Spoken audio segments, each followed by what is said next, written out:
This is Charlotte Talks. I'm Mike Collins. Yesterday was Election Day. Voters in Charlotte chose city council members and the mayor. Throughout Mecklenburg County, school board seats were up for grabs, and voters decided on the quarter-cent sales tax increase. Later in the program, we hear from Charlotte Mayor Vi Lyles, but we start with a recap of the election results with WFAE's political reporter Steve Harrison and our education reporter Ann Doss Helms. Welcome to the program again. Good morning. Good morning.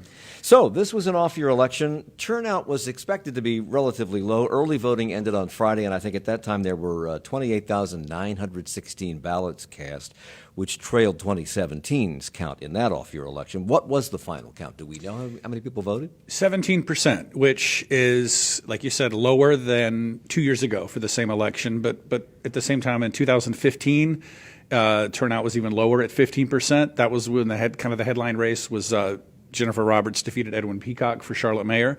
So not great, but not terrible either. So can we take anything from the uptick from 15 to 17%? You know, I do think probably the arts tax was a big driver. I mean, because in terms of the city of Charlotte, there was really no mayor's race. Yeah. And so I think, you know, getting a few more people out, it was all probably about the arts tax. He says there's no mayor's race because she kind of ran unopposed. We'll talk. She had opposition, but not really. We'll talk about that in a second. We had the mayor's race. We had 11 city council seats up for grabs in Charlotte. Voters chose 3 at-large members of the school board from 13 candidates running, and of course that sales tax referendum. How does that compare with what voters met when they went to the ballots in 2017 and 2015? Were there more races, more decisions to be made here, or is this about average? I think it's about average. The school board alternates, so 2 years ago it was the district races, so it was a little easier for voters because you only had to vote in one of them, and you might have 2 or 3, or if it was really a big one, 4 candidates, as opposed to everybody's voting on the 13. And I think one thing about the city of Charlotte, kind of each year that goes by, the significance of the general election in November goes down because it's an increasingly Democratic city, and so everything really gets decided, almost everything gets decided in the primary in September. So it could be argued, I think it's unquestionably, that the biggest issue on the ballot was the decision facing voters about what to do about that quarter-cent sales tax for arts, parks, greenways, and education, and also a little bit of money was going to be set aside for arts and parks in the individual towns surrounding Charlotte. A lot of money was spent advertising this, particularly from the pro side. $1 million, around $1 million. That's right. They're going to raise, I mean, the final numbers aren't there, but at least $1 million. And, you know, I think we all saw it was on TV, in your mailbox, social media. There was a big push, and I think on the pro tax side, obviously you're disappointed it did not pass. But I think, you know, on top of that is that 5 years ago we had to vote on a quarter-cent sales tax. It lost. 61% of people opposed it. This time there was a really big push. Like you said, all that money spent, and they really moved the needle only a little bit. 57.4% still opposed it. So if you're kind of thinking about trying this again, I think you have to think, what could we do different? Those against spent, I think, about $25,000. So what could we take from this? I mean, I think less than that. Was the money, was the $1 million wasted? Because one of the arguments was, and it's kind of a false argument, that you could have taken that $1 million, and if you really believed in the arts, you could have given that money to the Arts and Science Council. But that would have been a one-shot deal. This was going to be $25 million a year or something like that to the arts. So was that money wasted? Well, I think the ballot language is what kills them, and that's what some of the supporters were saying is, you know, they would love it if they could say, do you support the arts, parks, and education? And people would have said yes, but by state law, it had to just say, do you want your sales tax raised? And well, do that's you, a pretty do you big think that people went into the voting booth and saw that, completely unaware that there was going to be this issue on the ballot, and they went, because they didn't know what it was? Or did they go in there knowing what it was and still said, I think probably both. I mean, I do think that there were, it was interesting. The Mecklenburg County, you know, has become increasingly Democratic. We've talked about this on the show a lot in recent elections. But when these returns came in, it kind of like some of the returns kind of snapped back to what we've used to seeing historically, where areas in South Charlotte, for instance, that have usually voted for Republicans were against the tax. So it kind of, and the areas that supported it were really strong Democratic areas. So I do think there were probably some people who had no idea, but then there were a lot of people who just said, this is there are too many unknowns. Yeah, I think that was part of it, is that where they were not locked in. And whether or not you agreed, there were people who knew what the priorities were and disagreed, and there were people who were concerned that it was just a blank check. County Commissioner Susan Harden, who voted for this on County Commission and was on our program that we did prior to the vote, when we had both representatives of those who were for and against this, she says that the vague wording of the referendum put their campaign at a disadvantage. We knew that the ballot language was very unfriendly. I mean, we're a big community. In order for you to overcome the ballot language, you have to educate people. And no matter what the issue is, we know from our research on this, people start at no. Yeah, and Matthew Reidenauer, who is a former county commissioner, who was kind of spearheaded the opposition to this, and it was also on our community forum here at Spirit Square prior to the vote. Matthew Reidenauer said the vote was not a referendum on the arts. It was really more of a vote against public dollars going to a private organization, the Arts and Science Council, to be distributed in some sort of undetermined at this point manner.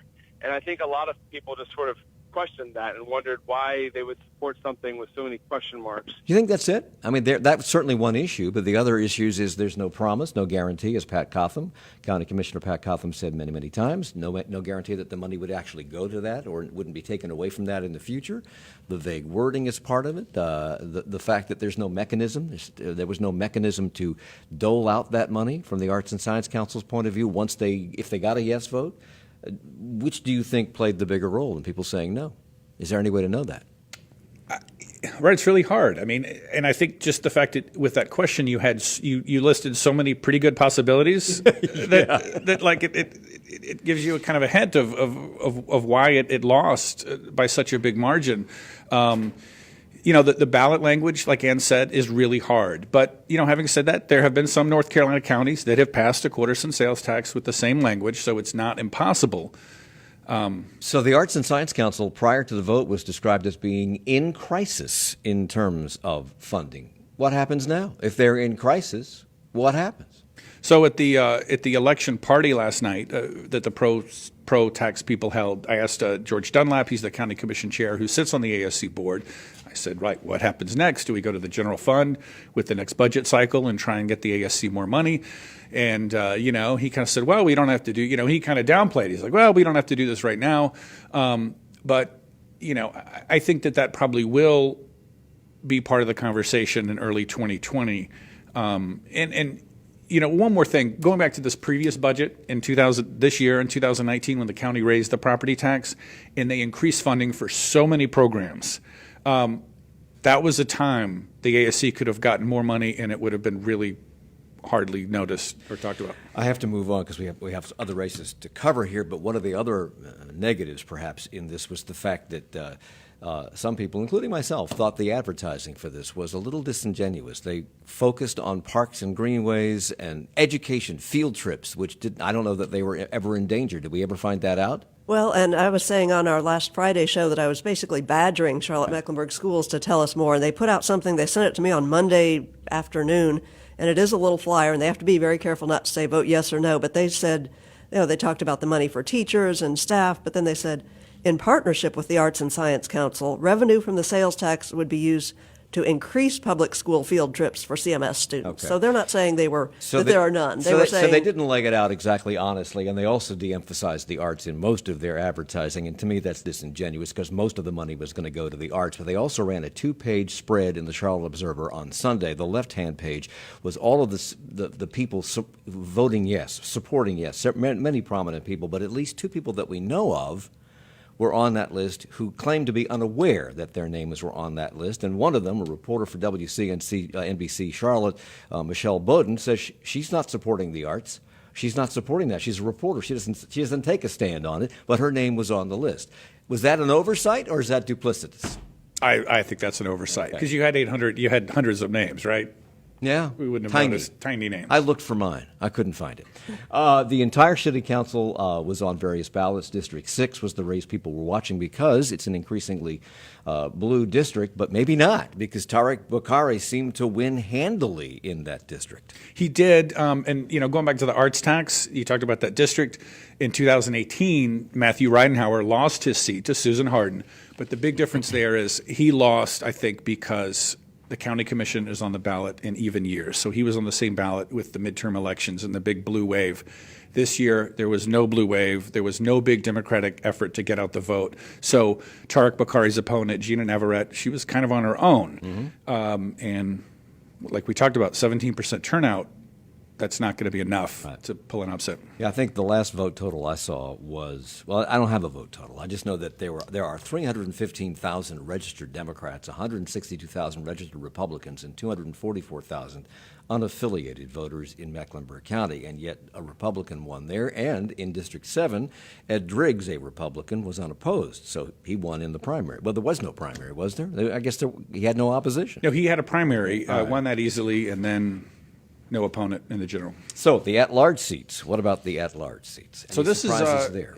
I mean, a little bit. This was there was one Republican running, so in theory, one Democrat might not have made it, but that wasn't really. No one really thought that would happen.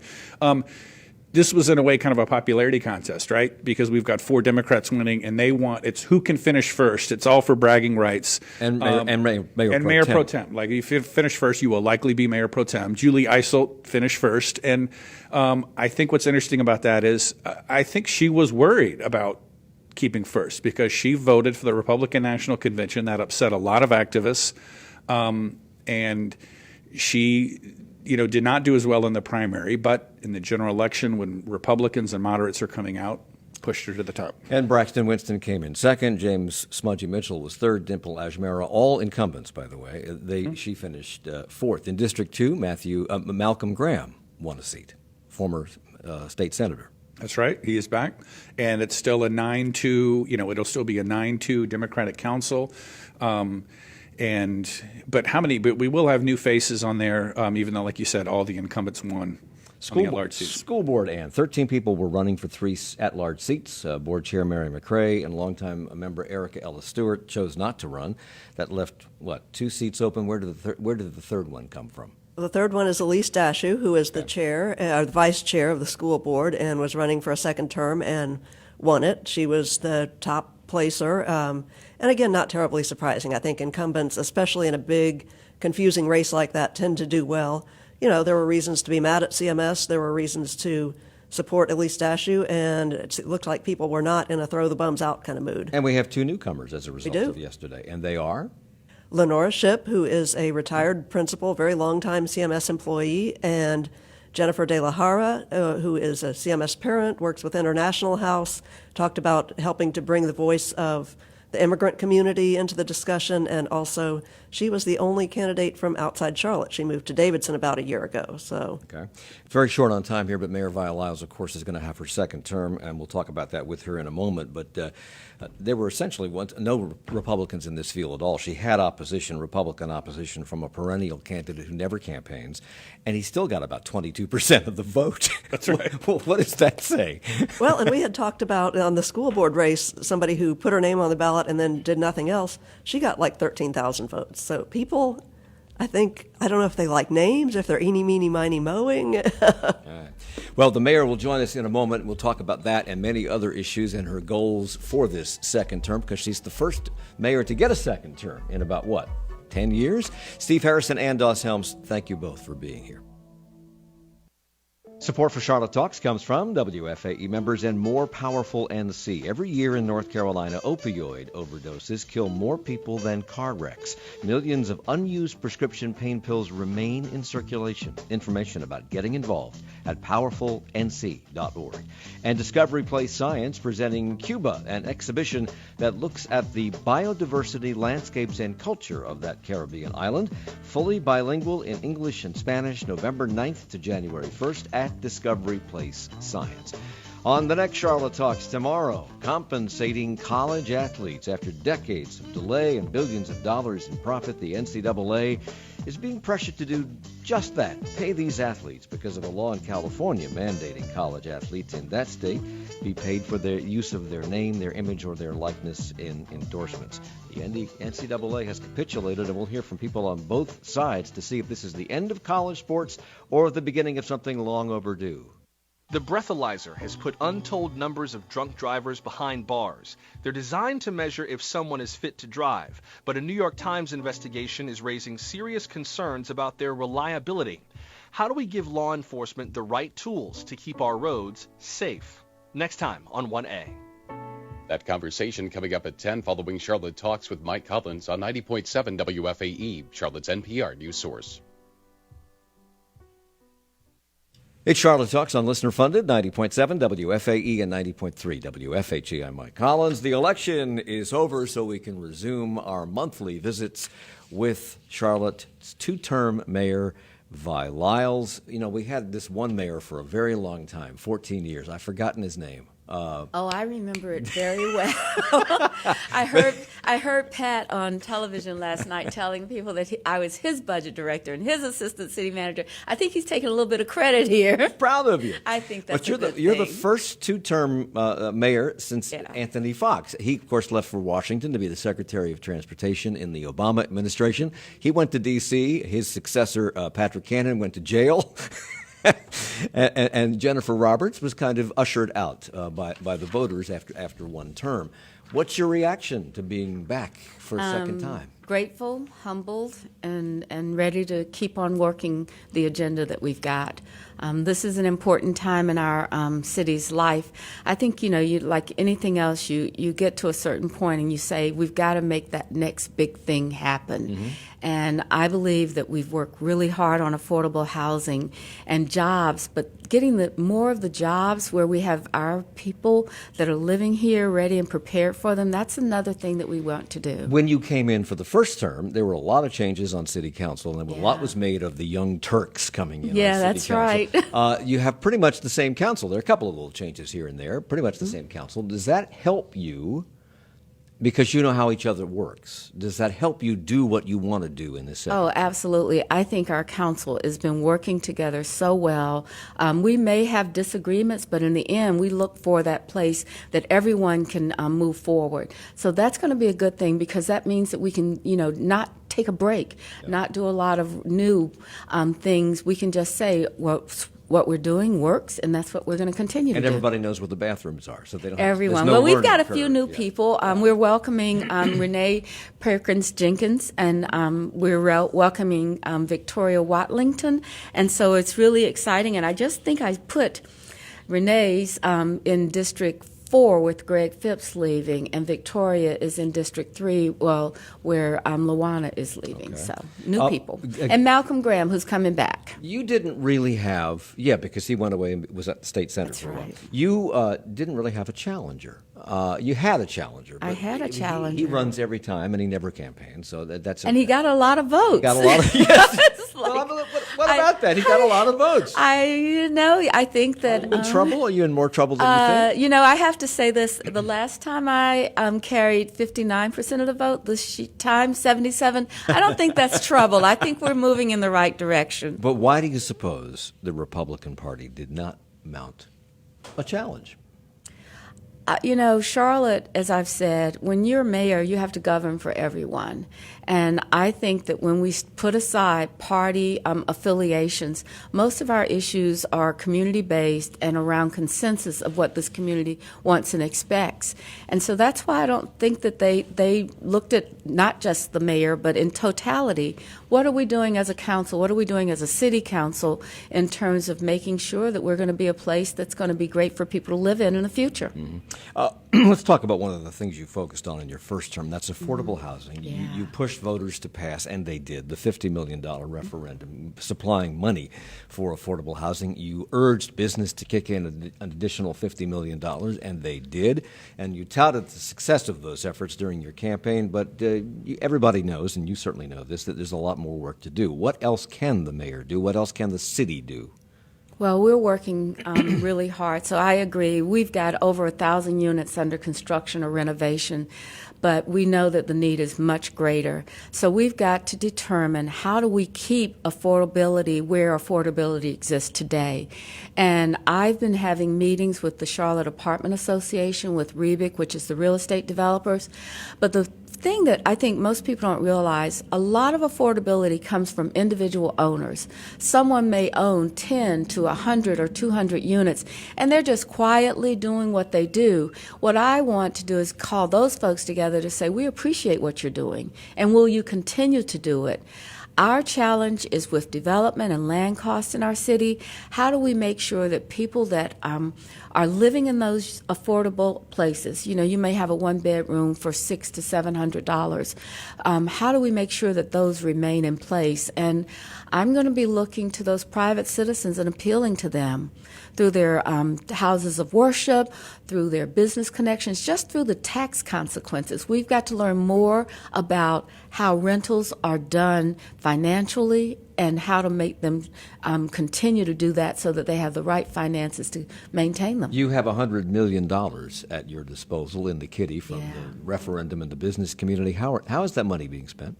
Well, we did spend approximately, I think, $12 million on the 1,000 units that we're subsidizing now. We're using tax credits, housing trust fund, as well as the money that the private sector put up. So what we need to do financially going forward is determine how many subsidized places that we're going to do and rent subsidies. Can we subsidize people that are on the verge of losing their apartment just by affordability? But you know, the overall game for this is increasing jobs and increasing wages.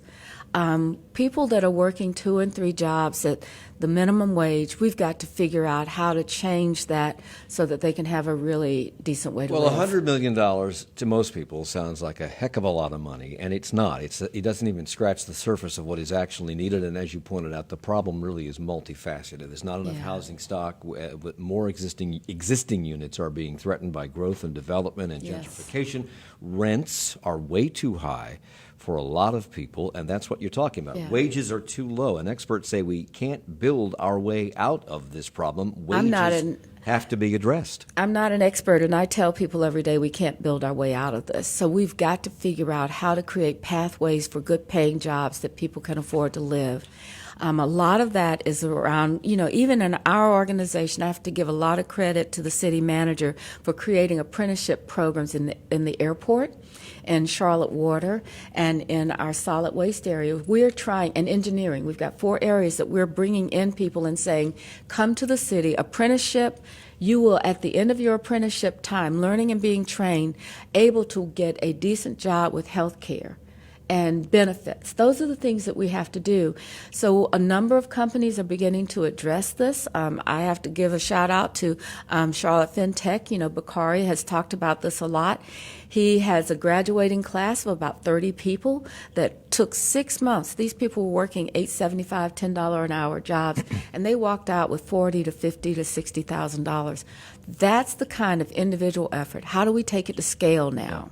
That's what we've got to do. WFAE's Lisa Worf reported on this not too long ago, and she mentioned that the Charlotte-Mecklenburg Opportunity Task Force recommended in 2017 that a voluntary strategy be promoted where the city would encourage employers to raise wages and improve benefits for their lowest paid employees. And she reported that so far, Charlotte hadn't pursued this idea in a coordinated way while other North Carolina cities have.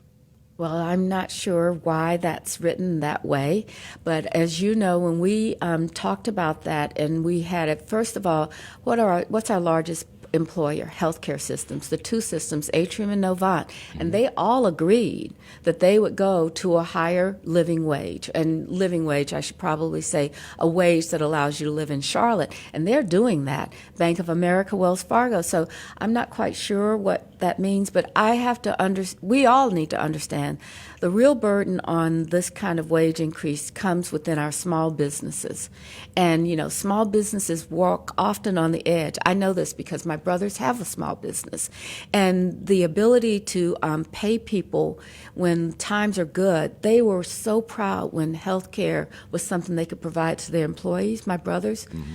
But when it became so unaffordable and the recession hit, and now small businesses are afraid to step out too far. And so we've got to determine how do we make sure our small businesses have the ability to give their employees benefits. If we take benefits out of the equation, I think a number of our jobs would be at the wage that we can live in. It used to be said that benefits add about 30% to the cost of an employee from the employer's point of view. Is it still 30%? That's about that, yes. Even though the cost of health care has risen precipitously, it's still 30%? Well, and I know I can speak for the city. Our health care has not risen so much that it's not changed with the wages. In other organizations, depending on how you're insured, self-insured, what are your choices and options, I would think that the biggest change in wages in the corporate world is the defined benefit package for retirement more than health care. So City Council will be voting soon on transit-oriented development rezoning along the whole length of the existing Blue Line from the university right down to I-485 in the south. Light rail certainly acted as a catalyst for development, and this rezoning would impact everything from top to bottom, a half mile out on either side of the track. Does it worry you that this will simply result in more high-dollar development and pushing more people out, or is a lot of this land undeveloped? Well, almost all of the land is owned by someone, and so those choices that the private owner will make. But I think we should have done this years ago. We know where the line is. The things that we've learned from the red and the blue line, we will incorporate in the silver line, so that we can do some of this early and preserve. Where's the red line? Oh, I'm sorry. I call it the red line. Once you go south and north, it's blue line. So sorry. Okay, I see. The north and south yes, sections of the blue line. Okay, fine. I'm just showing when I came along with this plan with transit. So, but just taking the blue line as an example, it's going to help us better plan for the silver line, I believe. CATS is looking for funding from council. I think $50 million was the last figure I heard to conduct a study to see how much building the silver line would cost. And let's not say for building it, to design it. It's like really design costs. And when you think of $50 million for a project that's likely to be, more than I would like to talk about, but in the billions, it's Well, that's I'm not glad a you bad brought thing. that up because I think most people, myself included, when I heard $50 million to study how to build this line from Matthews to Belmont in Gaston County, I thought that they would be taking design into consideration because once you figure out it's going to cost X number of dollars to cross Independence Boulevard, then you've designed it. That's how you know what it costs. You're telling me this is not that. Actually, it is to design 26 miles of light rail. And so you have to start off, and you have to cost it because you can't go to the federal government without a design and an actual cost that's approved in a way by not you and I sketching something on a napkin, but by people that know how to do this. So when this is done, if you vote yes, if the council votes yes on this $50 million and they do this study, then they will know what it costs, and they will know, and they will have the design in their back pocket. 30% of the design will be done. Okay. Before we really get this is a complex project. It's not something that we're just going to be able to say, here it is, everyone. We're going to work at it. As part of this, given the concerns we've talked about with affordable housing and the fact that you have said that we should have done what we're about to do along the blue line from the get-go, will affordable housing needs be taken into consideration as they do this study to go? That's one of the most exciting parts of what I think the Silver Line gives us an opportunity to do. The federal government allows you to actually buy land for affordable housing when you construct a project like this. And so we can begin to think about how we can build that affordable housing and look at the land that we can acquire as we acquire land for the line. Because in 2002, the city adopted a policy that said Charlotte would aggressively pursue opportunities to develop affordable housing within transit station areas. That didn't happen.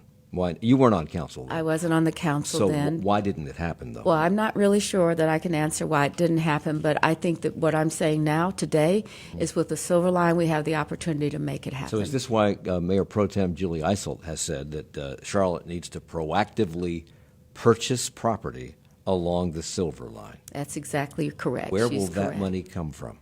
Well, as I said, the federal government allows you to do this with their money and to be able to finance it and pay it back with city funds. I hope that our housing is not a flash in the pan.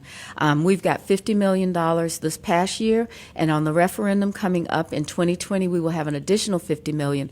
I think affordable housing is going to be one of our just primary infrastructure projects for our city. So the council delayed a vote on the $50 million for this study that Katz wants to do. Is it likely to pass when they decide to vote on it this month? Is it likely to pass? What would your recommendation to council be? You know, if we're going to talk about equity and we're going to talk about inclusion, if you look at the east side of town, they have the lowest number of jobs in the entire city in terms of a percentage. So if we're going to do something, we need to go ahead and build the ability for people to have transportation to jobs. We need to make it possible that a business can locate there and employees can get to work. That is one of the things in corporate and industrial, they look and say, how are my employees going to get to the site that we want to be? And that's why we're flourishing downtown. We need to begin to flourish in every quadrant of the city. And so it is most important, but it's not just, because it's a rail line. It's because it is a destination for people to go to work. Council, I believe, delayed this vote because they wanted to see what voters would decide on the quarter-cent sales tax for arts, parks, recreation, and I think some people did see it that way, yes. Now that the voters have said no to that sales tax hike for the second time in, I think, 5 years, do you think voters would be open to a quarter-cent sales tax hike for transit? I think that we've got to make that argument. I think we've got to lay out what it means to do something like this. But it's not just, I think we're kind of reducing the sales tax to the Silver Line. But what we've got to do is figure out how to have transportation improvements throughout the city. I've heard actually you talk about driving into work sometimes and the congestion that we've got. So Don't get me started. Oh, I won't. I promise you. I'm sorry. Let me retract that. Mike has a great commute into his work every morning. So, but really, what we've got to look at is congestion, intersections, signalization, our bus system, and our rail system. This is a combination that we need to do. And I think the voters know they experience it every day. So that quarter-cent sales tax would bring in about $50 million, which would pay for the study, by the way. I just want to point that out. But after that, what would $50 million mean to transit? That's really a drop in the bucket when you come right down to it for transit. But, just like anything else, and I think it's just like when you buy your house, if your house is $250,000, you don't have to pay the $250,000 on the time that you close. You pay a down payment, and you make payments over 20 to 30 years. Well, on a system like this, it's pretty much like people's houses. We just need enough to be able to go to New York and sell bonds and tell them that we can afford annual payments up until the term of our mortgage. Yeah. Transit is one of the areas, and as you say, it's more than just the Silver Line. It's a lot of different things. If you had to prioritize all the things you just mentioned, signaling and street improvements and bus improvements, et cetera, what would be at the top of the list? I think our bus system improvements are at the top of the list. I think they're the place where 60-minute headways are. I think when we get a lot of this development, we can improve our traffic signalization on Providence, on Fairview, some of these places. But the investment in the rail is the long term. Okay. We have to take a break. We'll come back and talk more with Mayor Vi Lyles. Now, just getting ready to start her second term. It doesn't start until December, but she's celebrating this morning. We're coming right back at Charlotte Talks on WFAE. Support for Charlotte Talks comes from WFAE members and Duke Energy, committed to increasing renewables, lowering emissions, and striving to be carbon neutral by 2050. More at duke-energy.com/getmorefacts. And the Charlotte Mecklenburg Library Foundation presenting Epic Fest, an interactive event connecting families to books and authors through activities that encourage reading and learning. This Saturday at Imaginon, cmlibrary.org/epicfest. 1 million Americans are arrested every year for drunk driving. How reliable, though, are the tools that result in those arrests? A New York Times investigation found that breathalyzers are often faulty, and there is no way to determine if law enforcement is properly using and maintaining the equipment. They'll be talking about that in 20 minutes on 1A at 10 o'clock. And we will continue our conversation with two-time Charlotte Mayor Vi Lyles in just a moment. Hey, it's Nick Delacanal. Are you a curious person, always wondering why things are the way they are and how they got to be that way? Then check out the FAQ City podcast, where we investigate listener-submitted questions about anything and everything in the Charlotte region. You can find the podcast and send in questions you'd like an answer to at wfae.org/FAQcity, and who knows, we may answer your question on an upcoming episode. It's Charlotte Talks on WFAE and WFHE. I'm Mike Collins. Charlotte Mayor Vi Lyles is back with us. Took a little time off for the election because we want to be fair, but now that she has won re-election, she is back for our monthly get-together. Homicide numbers continue to rise in Charlotte. Never a pleasant thing to talk about. We're on track to have the deadliest year here in decades. We had a broad daylight shooting not too long ago on College Street outside of the epicenter, where a corporate executive lost his life. And a 16-year-old is accused of that. Yep. We have other victims, of course, all over town. They range in age from 7 months to 71 years old. CMPD has cried out for help from people in communities most affected, but they're not getting that cooperation from those communities. What role did this play in your campaign? Did this come up? How did you address this in your campaign? You know, I didn't have to address it in a campaign. This is something when you're the mayor you see every day. You get the reports on what's happening and how they happen, and you talk with the chief and you talk with the people that have to deal with this every day. It wasn't, for me, a campaign issue at all. This violence since the summer, and we started on this path of over 90 homicides, it has been something that we have got to think through. We've had meetings and meetings, but what do we do after? So we have on our plate ideas around how to keep neighborhoods safe, how to engage with neighborhoods.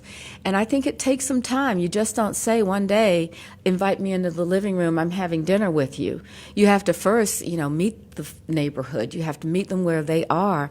But we continue to identify areas and populations that are most impacted by violence, and work with nonprofit groups, community organizations, and ask them to help us get out the message on this, that we don't have to resolve things with a gun. But we've been talking about this for years now. How many of these efforts are already underway, and what more can a city do? What more can the CMPD do, or Chief Kirputney do, or the sheriff? Because the sheriff's doing things in the jails to try to help with recidivism. What else can be done?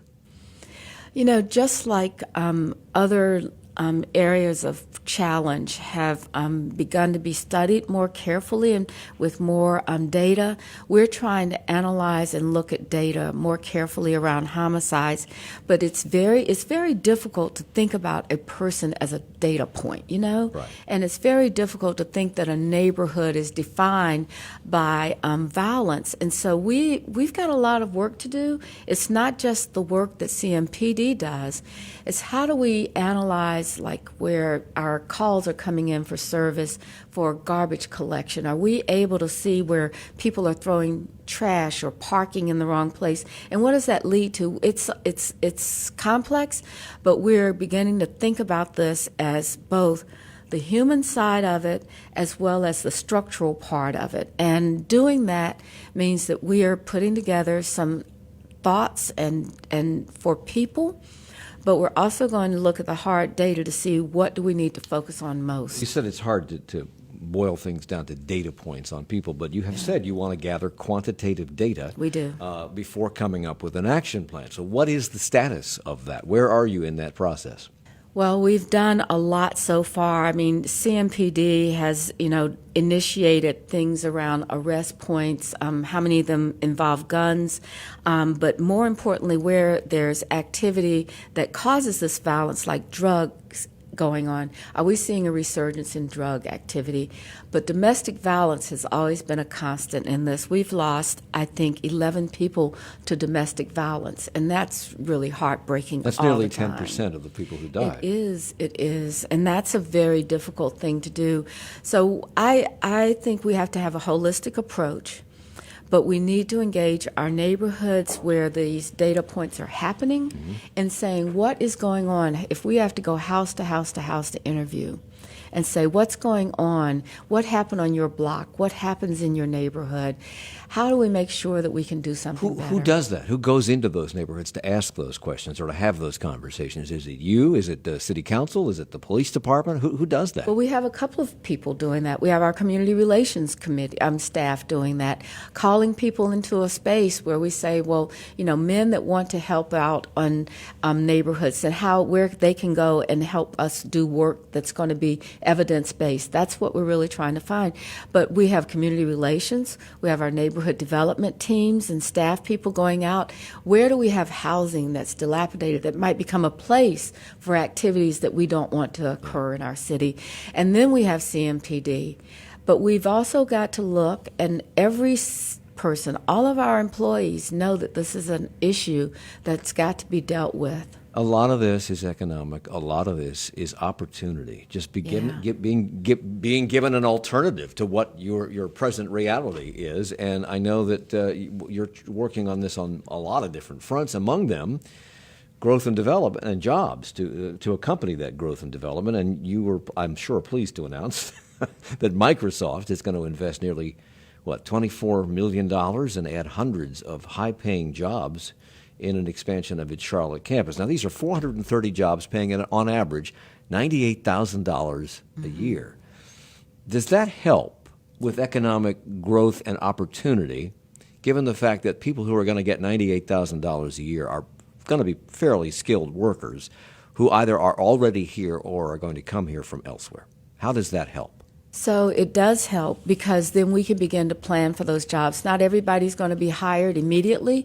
So if we've got students at Central Piedmont, if we've got students at UNC Charlotte, or if we've got even high school students, it gives them a path to see that there's a job out there and an opportunity for them in the tech world.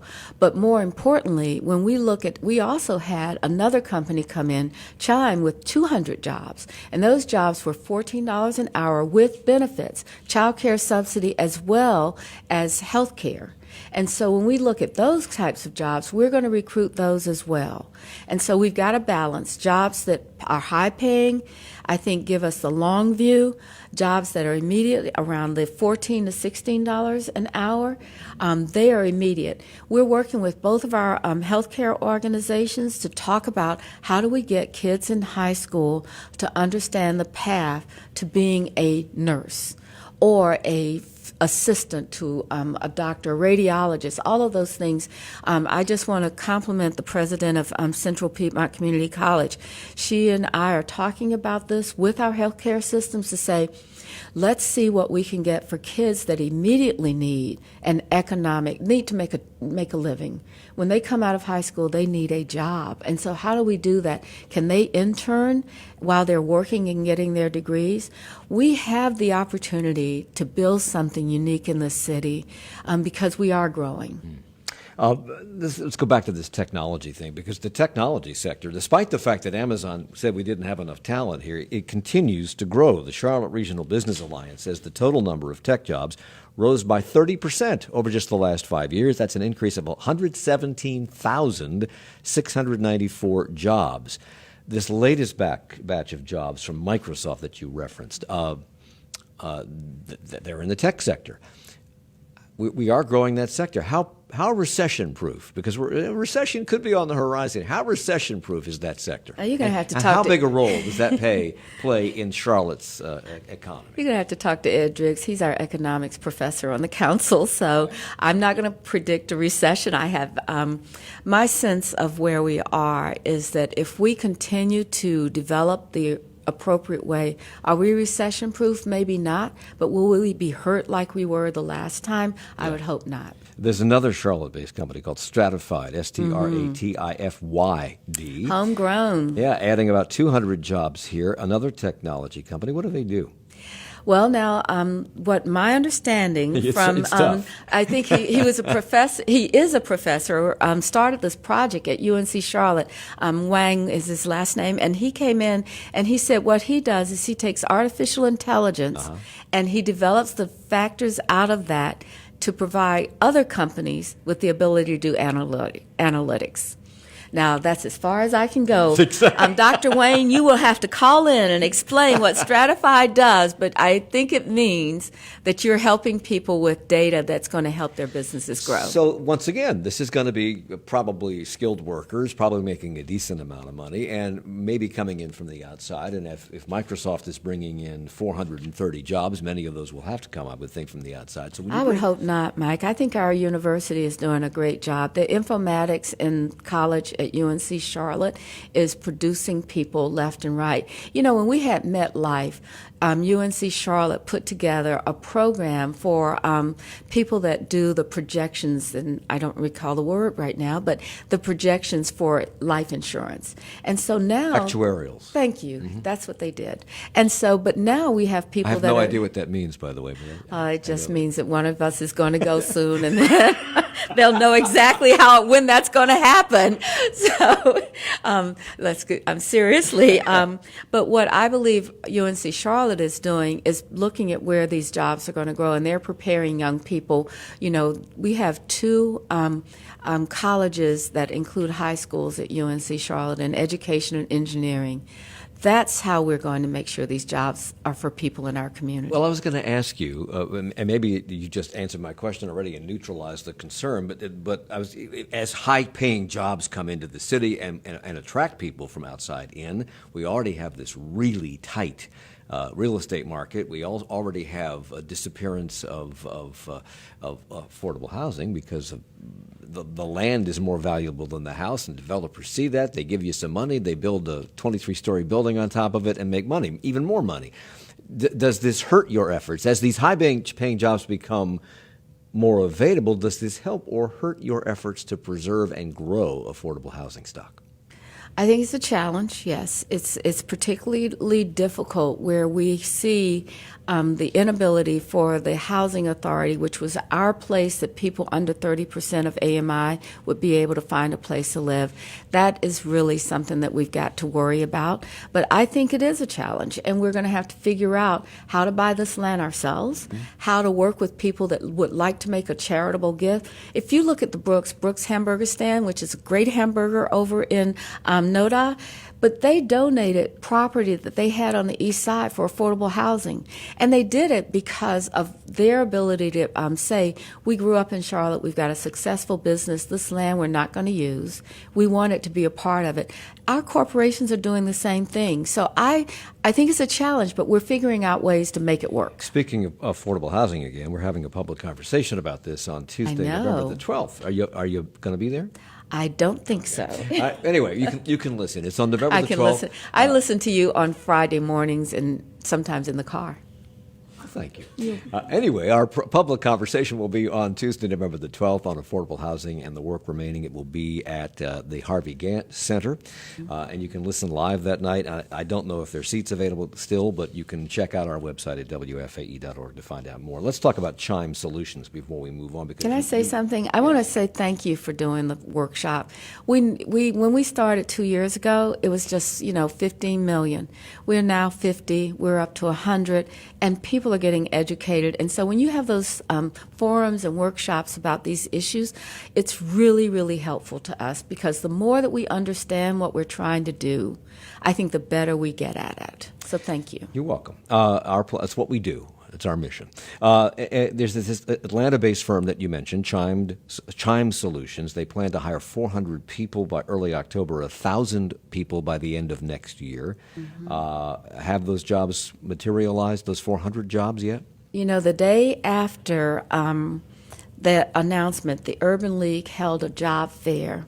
And Pedro, who is at Charlotte Family Housing, who helps women that are in difficult situations with families, and I got an email from him saying that they had sent 10 of their folks down, and one of them walked out with a job offer. So, yes, it's making a difference. This is a family-owned company whose goal is to hire in cities that have talent in communities that have historically been overlooked. And the CEO of that company characterized Charlotte as definitely one of those cities. And you have said that we must acknowledge the role segregation has played in the development of our city, especially when it comes to creating equitable and just communities. That's right. Isn't that something, though, that every city in America can say about itself?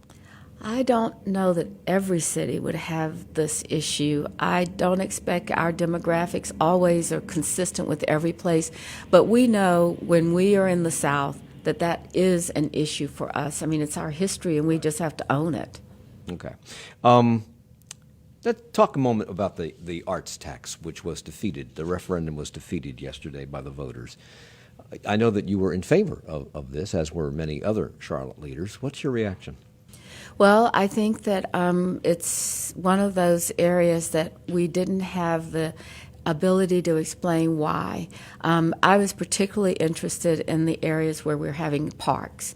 I was particularly interested in the arts area because I do believe that to be a city that stays in the area of attractiveness for people, we have to have a culture. We have to have people that, like you, perform, act, dance, a creative community. And I thought that the arts tax would help us maintain that and grow. In parks, it's really important because as we're doing development, I had begun to work with the county manager and the Parks and Recreation Commission. When we're doing all of this development, open space, pocket parks, basketball courts, they're all very important to an urban community, and we needed the ability to stop talking about the large fields, but to come into the city. So these are needs, and I think it's just going back to the drawing board and figuring out the need didn't go away, the method of financing the voters didn't approve, and we need to just ask, what do we do next? Just as a sidebar here, we're underparked in the Charlotte-Mecklenburg area, and Commissioner Pat Cotham told me after our conversation in Spirit Square a couple weeks ago that Charlotte, Mecklenburg County, has no state parks. Wake County has a bunch of them because that's where the capital is. We have no state parks, so it's on us. With that, I have to leave. Charlotte Mayor Vi Lyles, congratulations on your second term. Thanks for being here. Thank you, Mike. Thanks to the voters. Charlotte